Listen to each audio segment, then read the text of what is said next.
obviously, I read Sunrise on the Reaping, and it was, I cannot tell you, Suzanne Collins just writes in such a poetic way. And I think maybe I just hadn't been reading stuff with that level of intellect and prose for a little while. So yeah, Sunrise on the Reaping was my first 5-star book of the year. I keep track on Storygraph, but wherever you want to keep track on. So this is like a little quick summary on what happens in Sunrise on the Reaping. I'll try to be like so concise, that's the word. But honestly, me and concise, like, I'm not a synonym for concise, so it just will never work out. But Sunrise on the Reaping is a prequel book to the Hunger Games series. It's a sequel to Songbird of the Ballad of the Songbirds and the Snakes. So that's how it's going. And this story focuses on the 50th Hunger Games, which is the Hunger Games, so the second quarter quell, which is the Hunger Games that Haymitch Abernathy is part of. And we know Haymitch from Hunger Games because he's supposed to be Katniss and Peter's mentor. And it just basically shows you how he got reaped, what happened in his games, and what happened after his games. So that's what you're getting. The main things that they focus on is, of course, Haymitch's journey on what happened in his quarter quell year, because obviously quarter quells have different rules. So the different rule that they had for the second quarter quell was, instead of reaping one male and one female from each district, they would reap 2 males and 2 females. So there was basically double the number of tributes. We also get a bit more highlights on how the Capitol uses manipulation, because there's quite a lot of discourse, particularly in the first quarter of the book, which talks about how they, the filming and the editing and what they're actually showing on screen isn't exactly what happened. So I guess that kind of relates to how we view reality shows, because that's essentially what the Hunger Games is. It's like a really deadly reality show. How we view reality shows now, what we see is not always exactly the full story about what happened. We already knew that from Hunger Games anyway, because Katniss and Peter are shown to be showing a love story, but of course at the time Katniss is not supposed to be in love with Peter, even though he is with her. But what happens in this one is that we see that District 12 is rebelling, but then the editing media team make it look completely different. We also get introduction to some key characters that we know from Hunger Games, and also links to characters that we knew in Songbird of the Ballad of the Songbirds and the Snakes. Why can I not say that? So we are introduced to Plutarch Heavensbee. We already know him, but here we see that even way back when, in the 50th Hunger Games, he was not exactly on the side of the Capitol. And the same with Effie Trinket. Not the same, but we see why she is the way she is, sort of. Anyway, we also see why Haymitch is the way he is, because he has a lot of loss, and not just loss of his childhood by going to the Hunger Games, but as a result of being a winner. It doesn't matter if you're a winner of the Hunger Games, because nobody's really a winner. And when I go through the full summary, you'll understand what I mean. We also see that there's rebellion and resistance again. So the Hunger Games is not the first time that we see rebellion and resistance. It's been happening for a really long time, and they're strong, deep-rooted. And it's the whole thing that if someone is rebelling at one point, just because it may seem like that portion of the rebellion is over, there's always somebody with something, some sort of sleeper cell type situation that still exists. Like I said, we also have connections to later books, because we have context for events that happen in the Hunger Games and Catching Fire. For example, how Haymitch knows Plutarch in the first place. So I remember when I was watching Catching Fire, which is my watching and reading. Catching Fire is my favourite book and favourite movie of the Hunger Games series. when Plutarch's, I want to say betrayal to the capital, but whatever, like it shows that he's not actually on the capital's side. I was like, but how the hell does Haymitch even know Plutarch and knows that he can trust him? Because it's going to be really difficult to know that. But now we get context to that in Sunrise and on the Reaping. It makes a lot more sense. And also we see a lot of political themes, of course. We're always talking about politics in Hunger Games because that is essentially what the capital is trying to do, is keep a hold of everything. We've got some key characters that we knew from the previous books. Obviously the central character here is Haymitch Abernathy, but we now know that how he wins his games, even though they have mentioned it before, but we realise there's a much bigger story. Like I said, Plutarch Heavensbee is introduced because he's actually a cameraman during the 50th Hunger Games, and this is where the manipulation things come in, because he's the cameraman, he does the manipulation, but then he also is dropping hints to Haymitch the whole time that he is helping Haymitch. And then that's how we know that he's part of the rebellion then, and also, if you want to call it present day, which is Katniss Everdeen times. Effie Trinket, she's a District 12 stylist. She's introduced in this book because you find out how she basically becomes District 12 stylist, because I was always under the impression that she didn't want to be District 12's stylist, but I was a bit wrong, because I think she could have had the pick of the lot if she wanted, but she didn't. And more people we are introduced to that we do know is Mags and Wirus. And BT are in Sunrise on the Reaping as well. So love that. Love that for us.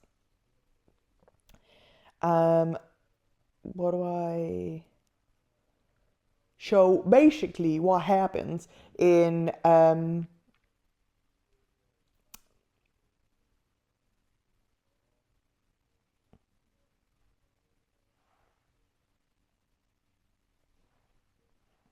So basically what happens in Sunrise on the Reaping, it's Reaping Day in Panem, but it's also Haymitch Abernathy's 16th birthday. So his birthday is every year. The Reaping is always on his birthday, so that's pretty sad. Haymitch obviously lives in District 12, but he lives with his mom and his brother. And he basically does odd jobs around District 12, but he's also a bootlegger and he makes illegal alcohol. Obviously, we always know that District 12's life is not exactly ideal and it's pretty hard, but he's working hard, he's making some money, and he's got a lovely family, but he also has a girlfriend called Lenora Dove, who is one of the Covey, and she's obviously one of those musical nature, free-spirited people. We'll get to that, but I think there's obvious links here that Lenora Dove is supposed to be related to Lucy Gray from The Ballad of the Songbirds and the Snakes. And then also by association, we will learn a little bit later, but potentially, of course, that means it's linked to Katniss Everdeen as well. So it's a second quarter quell. Like I said, there's always a special twist. That means that they, instead of reaping 24 tributes this year from all of the districts, they're going to be reaping 48. So it's going to make it twice as hard, twice as long. Haymitch shows up to the Reaping. He's had his name in the ballot thing 20 times because he's been taking extra food and rations for his family. So we have the Panem's representative at that time. So at this time, it's not Effie Trinket, but this lady called Drusilla Sickle, and she arrives with her cameraman, which is Plutarch Heavensbee. Actually, Haymitch is not reaped, and I would like to say that I kind of called this. I guess this. I have no way of proving that to you, but when I started reading it, I was like, wouldn't it be a funny joke? Like, he's not even reaped. He's not. But then one of the originally selected boys starts to run off, and of course that means he's killed on sight. And then Lenora Dove steps in to stop the peacekeepers because the peacekeepers are not letting that boy's family say goodbye to him. So Haymitch intervenes to protect her. Obviously Drusilla Sickle is like, what the hell's going on? And you're now basically part of the Hunger Games. We're going to pretend that we picked your name out of the thing. What's your name? Can't even say his name right, but it is what it is. Also, they cannot show to the rest of Panem what actually has been happening in 12, because obviously that could incite rebellion in other districts. So this is where Plutarch comes in and Drusilla comes in, and they basically reshoot the whole thing to make it look like Haymitch was reaped, but he wasn't.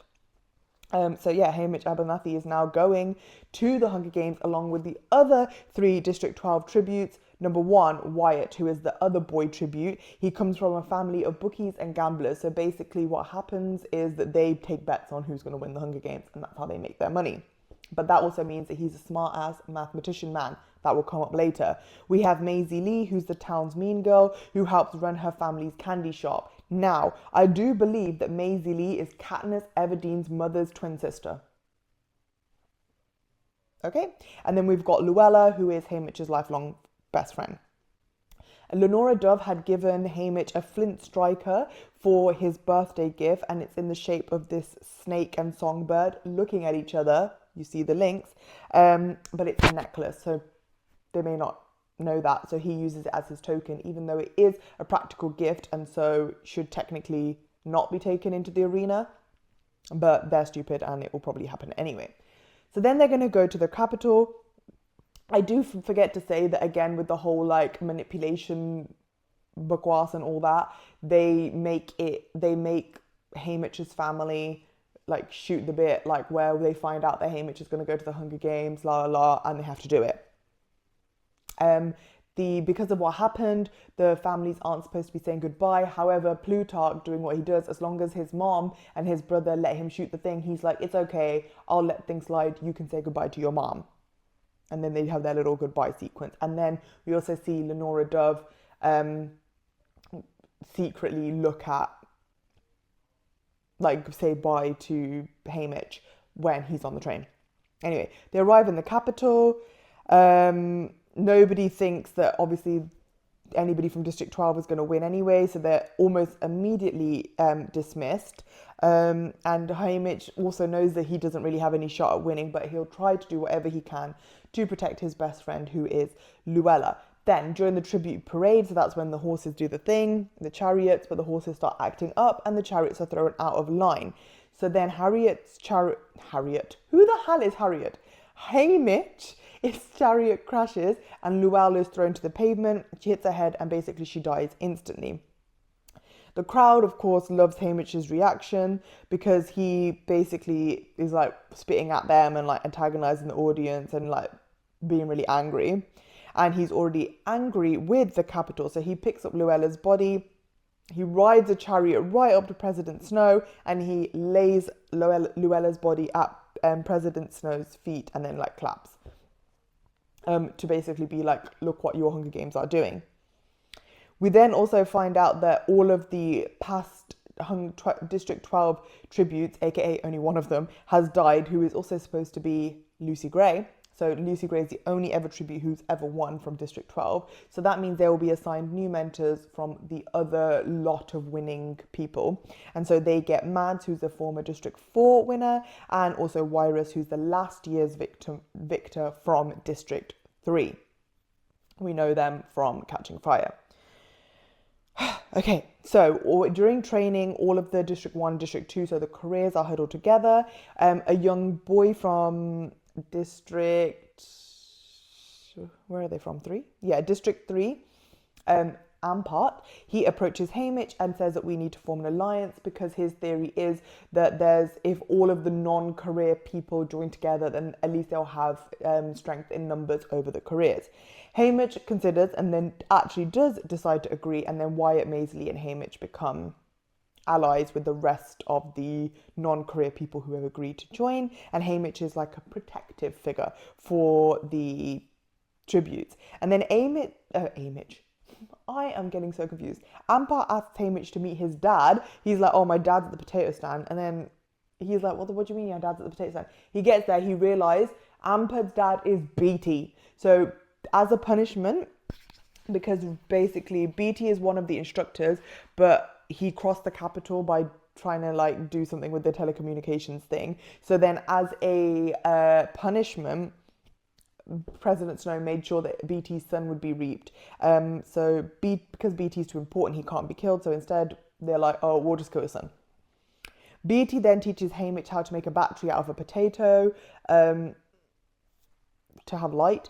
Haymitch sympathizes with BT's pain and like the rage towards the Capitol, etc. Hold on one second, my lips are drying out.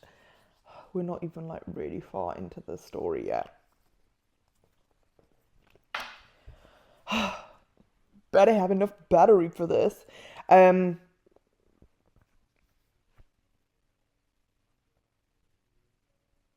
basically want to defy the Capitol, whatever. Haymitch basically asks BT how he can break the arena because BT kind of knows what to do. And then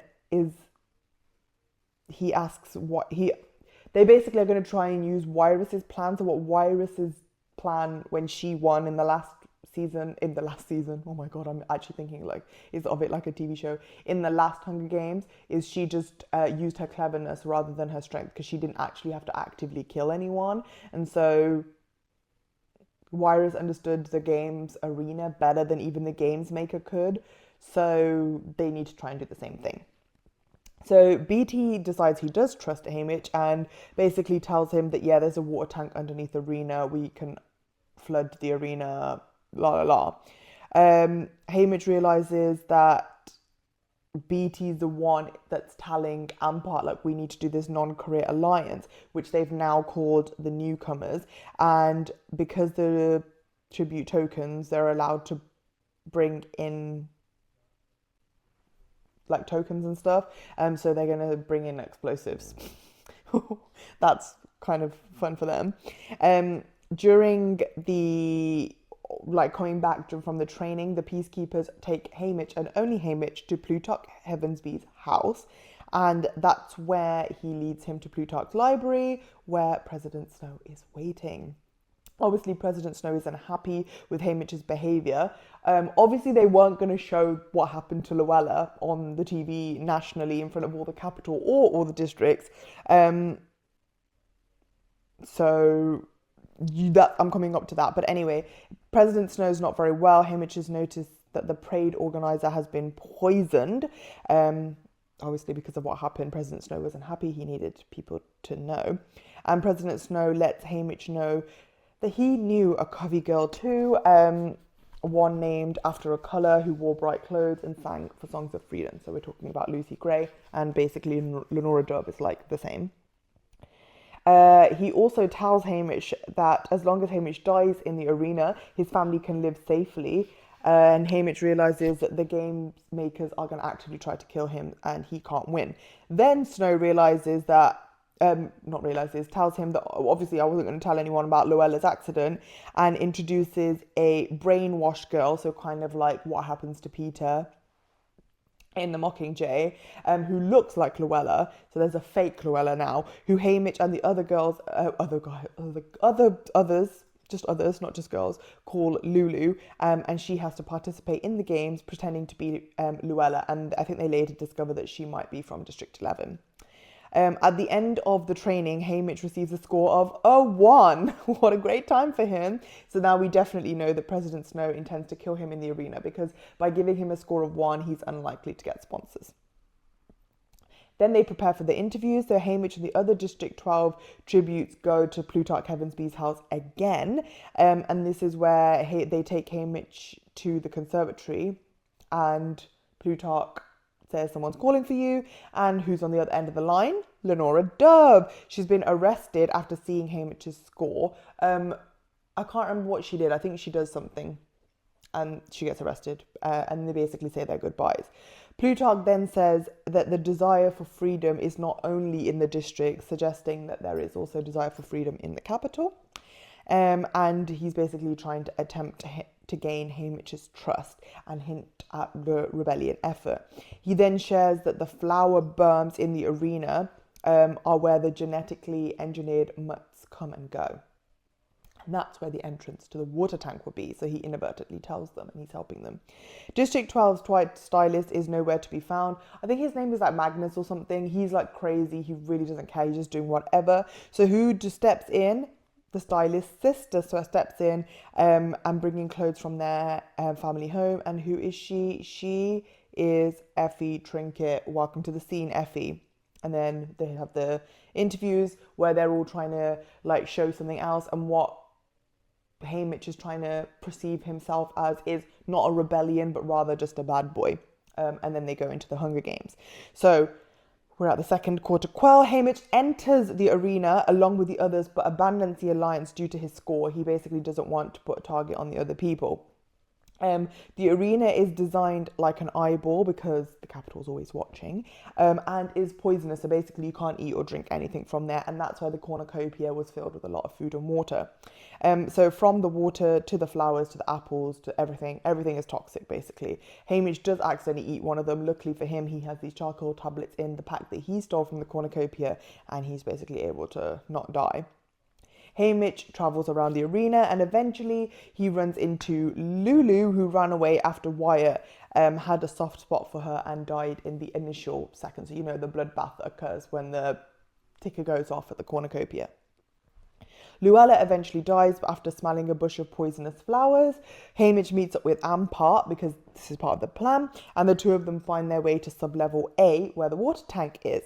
Haymitch is down there and he's trying to rig the tank, and then he comes out of the planting device, but Ampart is nowhere to be seen. He then finds out that Ampart's been eaten by mutt squirrels, which is horrible. Obviously, the punishment is meant for BT. So basically most of this game is rigged, but we already knew that. The tank explodes, flooding the arena, but it doesn't have the desired effect because it doesn't fully disable it. Haymitch decides to finish what he started, and he says that he needs to locate the generator, which BT told him would be on the north side. The north side of the map is protected by a hedge maze and invaded by mutt ladybugs that suck blood and explode. So he can't actually make it very far in there. Later, Haymitch his path collides with the careers, and Maisie Lee appears out of nowhere and uses a poison dart to save his life. Haymitch and Maisie Lee now pair up and they explore the perimeter, after which Haymitch convinces her to go north with him. So obviously Haymitch can't say outright like why he's doing it, but he leaves hints to her to say like, we need to do this for the rebellion perspective. So that's what they're going to do. They encounter more careers and games makers. One of the careers and Maisie Lee kill the game makers, so they actually see physical game makers. Haymitch wants to explore the maze, and Maisie Lee, who is aware that Haymitch is doing something but can't tell him, splits up from him just to get food. Haymitch then finds the arena and the generator. It's 100 feet down from the cliff's edge, but he realizes there's a force field around the generator, and whatever you throw off it bounces back, so it's like a boomerang. So he can't investigate any further, and then he hears Maisie Lee scream, and she's being attacked by mutt birds, and that's her punishment for killing a game maker. After Maisie Lee and the other career dies, that means there's only 3 tributes remaining. That is Welly, this small little girl who's part of the newcomers, Haymitch, and Silka, who is the last career. So we've got 2 newcomers and 1 career left. Haymitch decides that he needs to find Welly and kill Silka so Welly can become the victor, because he already knows that he won't be allowed to survive. He finds Welly hiding in a tree. She's really malnourished and hurt, so she was using the hiding technique. Welly begs him not to leave her, and Haymitch promises that he'll be right back. Then he goes to find food. During this time, Silka finds Welly and decapitates her. That's really sad. Haymitch and Silka have a fight. Silka chases Haymitch into the hedge maze. Haymitch receives a gut wound and threatens to spill out his intestines. And he backs to the edge of the arena. Silka throws her axe at him. Haymitch ducks, knowing it will bounce off the force field and come right back. And that is exactly what happens, and the axe is lodged into Silka's face. So this means that Haymitch is the victor.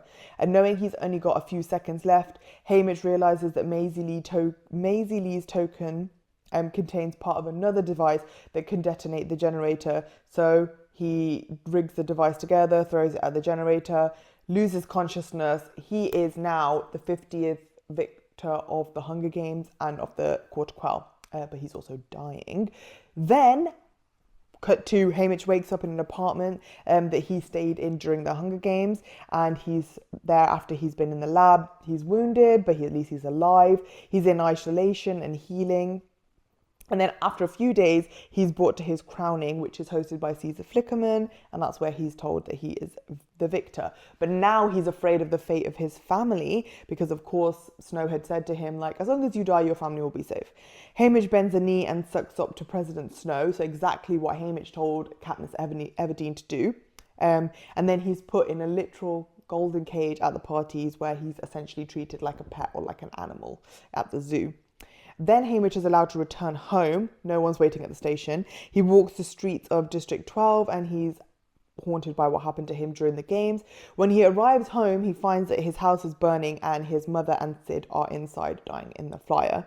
Obviously, he's devastated and he's desperately waiting for his girlfriend, Lenora Dove, to be released by the peacekeepers. And eventually she is, and they meet in the meadows where they always meet. They reunite and Lenora Dove says she can finally eat the gumdrops that Haymitch left her before he went to the Hunger Games.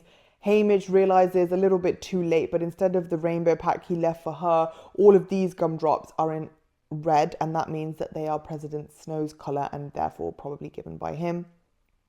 He stops Lenora Dove from eating the rest, but she's already eaten one. She feels chest pain, collapses, and dies instantly. So basically, Haymitch has lost everybody he loves.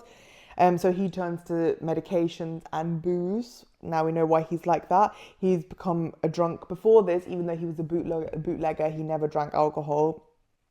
But he can't be sober anymore. Plutarch Heavensby then arrives for the victory tour and finds him at his lowest point. He tells Haymitch that maybe this time wasn't our time, but someone, aka Katniss, is going to come along and they will take the capital down eventually. Until then, they need to build up an army for that person. Haymitch says that he doesn't want him because he has nothing left, and Plutarch tells him a man who has nothing to lose is the most powerful man in a rebellion. So Haymitch does what he needs to do. He bides his time.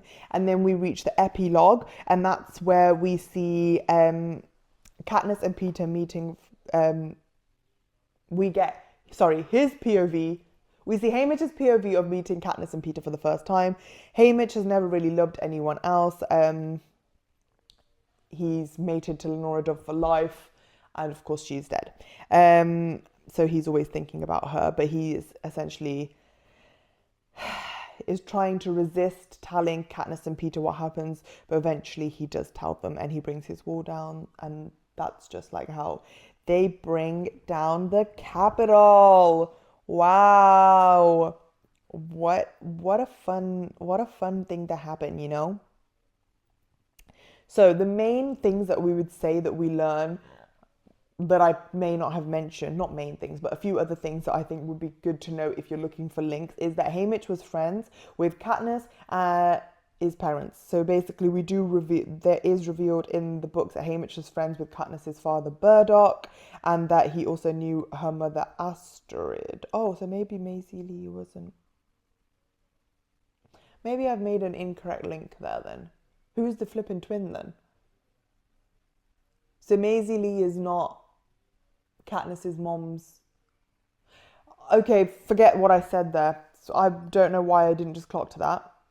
I've already mentioned that Lenora Dove is probably related to Lucy Gray and Katniss Everdeen. It's a very popular theory that is coming up. Again, Haymitch wasn't reaped for the games, but he was put in anyway. Katniss Everdeen's Mockingjay pin has Covey origin, so we see the pin in Hunger Games, but she receives the pin from Maisie Lee Donner's niece, Madge.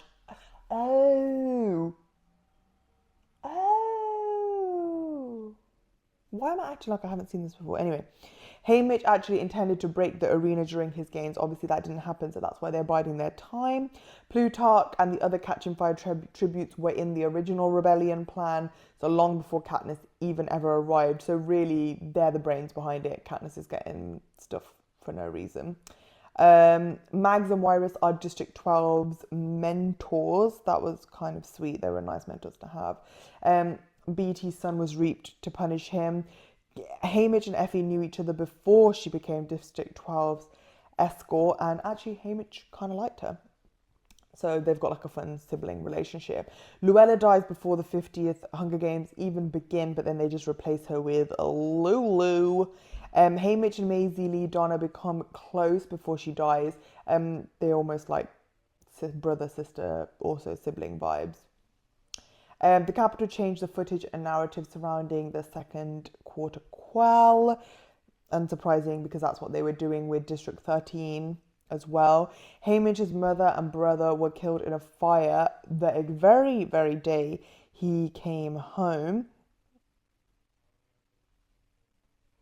Anyway, Lenora Dove was poisoned by the president. We know that. Haymitch tells Katniss and Peter his story in Sunrise on the Reapings epilogue. So that's how they finally get to know about everything. So yeah, all in all, like I said, it was my first 5-star read of the year. So almost 3-4 months, but into the 4th month of the year, I've had my first 5-star read. It was a great time. Love that. I now need Finnick Odeh's book. Please, quickly. Suzanne, quickly. Okay, let's do this. Okay, bye.